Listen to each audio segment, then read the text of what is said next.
Assalamualaikum warahmatullahi wabarakatuh. Perkenalkan kami dari kelompok 7 dalam mata kuliah Data Raya yang beranggotakan saya sendiri Siti Tumama sebagai moderator dan ada Ali Furkon, ada Safana Iswara, ada Dania dan Nadia Zarfa. Di kesempatan kali ini, kami akan menampilkan hasil visualisasi data yang sudah kami buat. Nah, data ini kami olah dan tampilkan melalui website yang sudah kami buat sendiri, yaitu website Eduteki. Nah, website ini berisi pengolahan data yang kami ubah menjadi bentuk visual supaya lebih mudah dipahami. Adapun alur presentasi dari video ini, yang pertama itu ada hasil cleansing data, yang kedua ada visualisasi data, dan yang ketiga ada artikel. Nah, selanjutnya boleh dilanjut aja langsung oleh rekan saya Dania. Silakan Dania.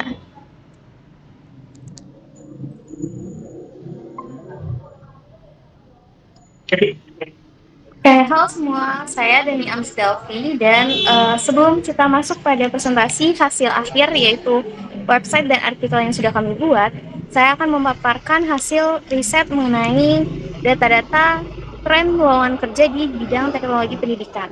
Nah, seluruh data mentah yang sudah kami kumpulkan mulai dari jenis posisi, lalu ada estimasi gaji, lalu ada tipe kerja dan lokasi-lokasi dari pekerjaan tersebut. Nah, di dalam file ini, data mentah yang sudah kami kumpulkan terdiri dari jenis posisi pekerjaan, lalu ada nama perusahaan, lokasi, dan tentunya ada estimasi gaji, dan yang terakhir ada tipe pekerjaan yang menjadi tren lowongan kerja di bidang teknologi pendidikan. Nah, data dalam file inilah yang menjadi sumber utama untuk artikel yang akan kami muat di dalam website. Nah, selanjutnya adalah penjelasan terkait hasil visualisasi data yang sudah kami kumpulkan dan akan dijelaskan oleh teman saya. Sekarang saya akan menjelaskan tentang visualisasi data dari data-data yang ada di Porubi tadi. Pertama adalah grafik posisi pekerjaan. Nah, grafik ini memperlihatkan persebaran berbagai posisi kerja yang terdapat pada data yang kami gunakan. Terlihat ada satu kategori lainnya. Nah, sedangkan kategori lainnya ini yang lainnya yang ada di penjelasan di sampingnya itu memiliki proporsi yang lebih kecil. Untuk pembahasan lebih rinci mengenai posisi-posisi tersebut akan dijelaskan oleh teman saya pada bagian artikel nanti. Nanti tinggal kamu Nah, yang edit. kedua ini Aku ada lagi nggak grafik visualisasi data dari gaji tengah. Nah, grafik ini Aku bisa menunjukkan persebaran bantu estimasi kamu bantu gaji doa. dalam satuan dolar Amerika atau USD. Dari grafik Apa ini emang terlihat apa? bahwa rentang Coba lihat gaji dulu. ini cukup bervariasi ya. Ada lowongan dengan estimasi gaji yang Ya relatif udah ini rendah, ada tinggal juga yang fit doang gaji buat yang cukup tinggi. ngeditin. Yang Artinya penting kamu besarnya udah ada gaji ini barang belum? dipengaruhi oleh beberapa Ini cari dulu faktor bahan seperti ntar aku pengalaman edit kamu kerja, lihat. tanggung jawab, Hah? jabatan, lokasi, atau Bahan buat bikin itu tingkat apa? keahlian yang dimiliki pelamar. Semakin tinggi kompetensi yang dialamin dan pengalaman seseorang, biasanya peluang mendapatkan gaji yang lebih tinggi juga. Selanjutnya ada grafik visualisasi data dari remote. Di sini terlihat bahwa sekitar 71% lowongan merupakan pekerjaan yang tidak remote, sedangkan sekitar 29% sudah menawarkan sistem kerja remote. Artinya mayoritas perusahaan masih mengharapkan karyawannya bekerja secara langsung di kantor. Namun cukup banyak juga perusahaan yang mulai memberikan fleksibilitas bekerja dari mana saja. Nah, hal ini menunjukkan bahwa tren kerja remote mulai berkembang meskipun belum menjadi mayoritas. Untuk selanjutnya yang terakhir ada visualisasi data dari tipe kerja. Dari grafik ini terlihat bahwa jenis pekerjaan yang paling banyak ditawarkan adalah full time. Sementara lowongan dengan sistem kontrak, internship, part time, nah itu merupakan kategori lainnya yang jumlahnya jauh lebih sedikit. Nah, ini menunjukkan bahwa perusahaan pada umumnya itu lebih membutuhkan tenaga kerja tetap dibandingkan tenaga kerja sementara. Bagi lulusan baru atau fresh graduate, nah tentu ini menjadi informasi yang cukup penting karena peluang memperoleh pekerjaan full time ternyata lebih besar dibanding jenis pekerjaan lainnya. selanjutnya saya akan menyerahkan kepada teman saya untuk menjelaskan bagian yang tidak kalah penting, yaitu tentang website, isi dari website Eduteki. Nah, nanti akan dijelaskan bagaimana tampilan website itu, fitur-fiturnya, terus bagaimana website ini tuh bisa digunakan oleh para pengguna, gitu. Silakan kepada pembicara berikutnya, saya silakan. Nggak masuk. Oke, baik. Let's start. Cuy, langsung.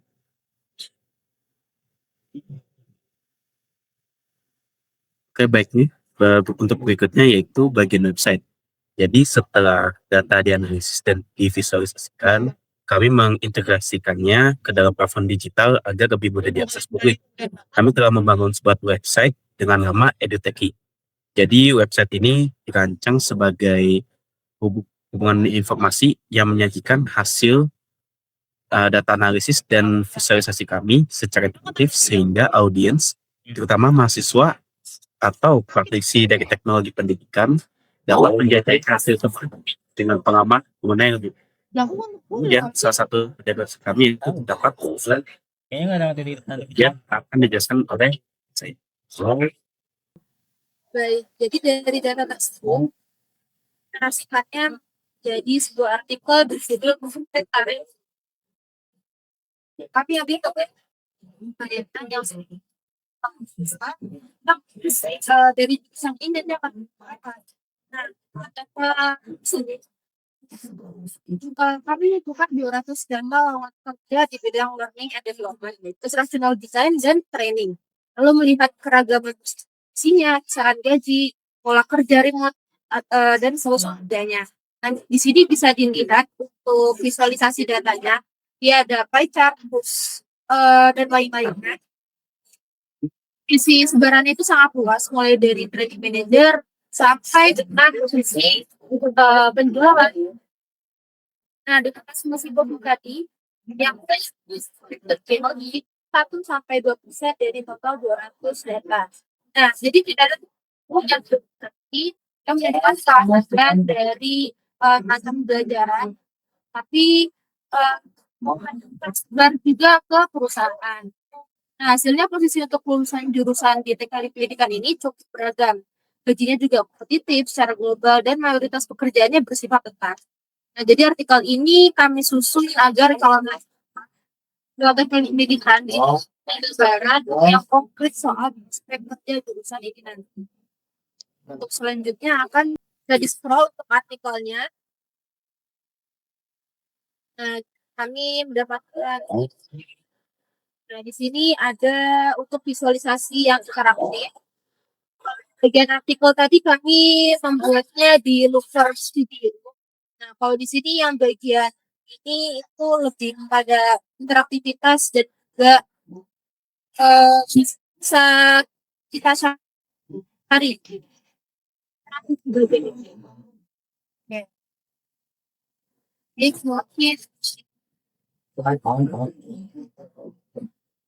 Ini sudah cukup itu dari saya. Tadi ditutup oleh Draper. Terima kasih.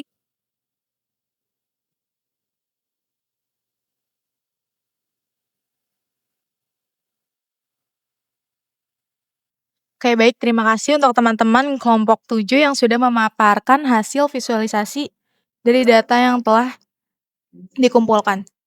Baik, demikian pemaparan dari kelompok 7 mengenai hasil visualisasi yang telah kami buat melalui website Eduteki. Terima kasih kepada teman-teman dan Ibu Mega yang telah menyimak dari awal hingga akhir. Semoga hasil yang kami sampaikan dapat memberikan gambaran dan pemahaman terkait pengolahan data serta penyajian data dalam bentuk visualisasi. Kami menyadari masih terdapat banyak sekali kekurangan dalam penyampaian ataupun menyusun hasil yang telah kami buat. Oleh karena itu, kami sangat terbuka terhadap kritik dan saran yang membangun. Sekian, terima kasih dari kelompok 7. Wassalamualaikum warahmatullahi wabarakatuh. Bye. Assalamualaikum warahmatullahi wabarakatuh. Waalaikumsalam warahmatullahi wabarakatuh.